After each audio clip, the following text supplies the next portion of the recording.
Selamat pagi pemirsa, seputar info kembali hadir di sela-sela aktivitas Anda bersama saya Yati Muhayati yang akan memberikan berita-berita terbaru dan teraktual.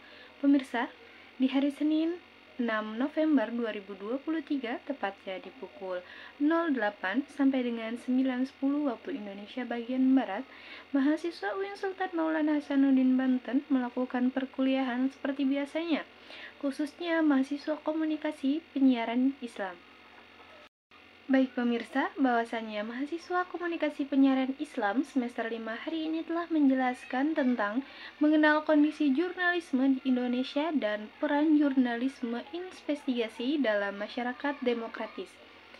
Berbicara tentang media, penulis ingin menyadarkan bahwa jurnalisme investigasi sangat berhubungan dengan masyarakat demokratis. Peran jurnalis investigatif memiliki peran yang sangat penting. Jurnalis investigatif bertanggung jawab dalam mengungkapkan fakta-fakta tersembunyi, menggali informasi yang mendalam dan membawa ke publik, khusus yang berhubungan dengan masyarakat.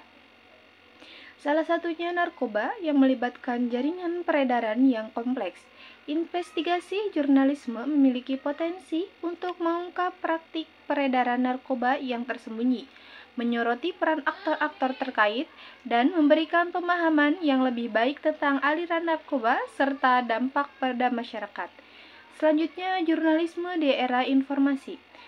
Era informasi ini memiliki istilah lain yang senada, yaitu disebut sebagai era revolusi industri. Era revolusi digital, era big data, dan masyarakat informasi, era masyarakat pengetahuan, era inovasi disruptif, era ekonomi kreatif, hingga pasca kebenaran.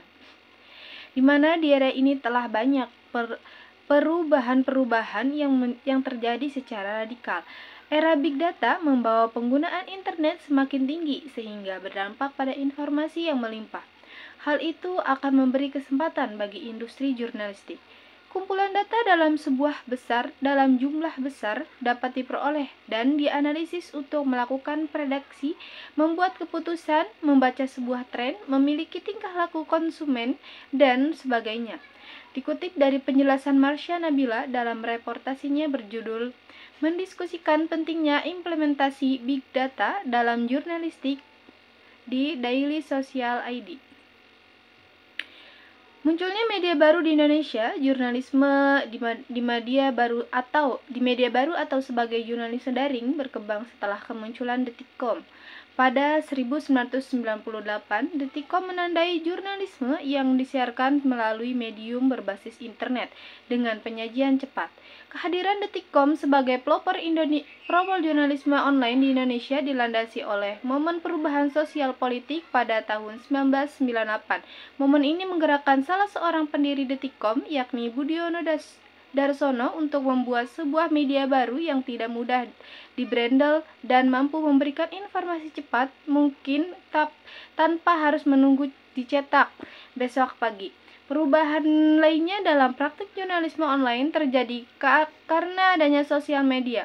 Pemantauan periset menunjukkan sejumlah media online seperti Opini ID dan Kumpraman menjadikan media sosial seperti Twitter, Instagram, Facebook, dan medium penyebarluasan berita. Penyajian berita pada media sosial tersebut dilakukan dalam format foto, infografis, video pendek durasi 1-5 menit, video grafis, dan live streaming. Selanjutnya, regulasi dan prinsip-prinsip jurnalistik di Indonesia. Fakta yang terjadi di era keterbukaan seperti sekarang ini, para penulis, baik yang menulis di media atau arus utama maupun media sosial, tidak mematuhi etika jurnalistik, khususnya dalam memahami tujuan jurnalistik. Banyak berita tanpa peristiwa. Kalaupun ada peristiwa, tidak ada beritanya. Perang media selalu berhubungan dengan ideologi pemilik media, baik media cetak maupun media elektronik. Tidak heran kemudian jika ada media yang khusus menyampaikan propaganda kekuasaan atau partai pengusung pemerintah, dan ada juga media yang tugasnya selalu mengkritik kebijakan-kebijakan pemerintah. Selanjutnya, media dan demokrasi. Fungsi demokratisasi pers terletak pada sejumlah pers telah mampu menjadi sebuah ruang publik, sebuah ruang yang terbebas dari dominasi politik pengusaha dan kepentingan ekonomi pengusaha yang memungkinkan terjadi perbincangan publik yang rasional tentang isu-isu publik yang mempengaruhi kehidupan masyarakat. Brian Wisnair mengatakan demokrasi mengasumsikan adanya sebuah sistem yang terbuka yang memungkinkan warga untuk berpartisipasi.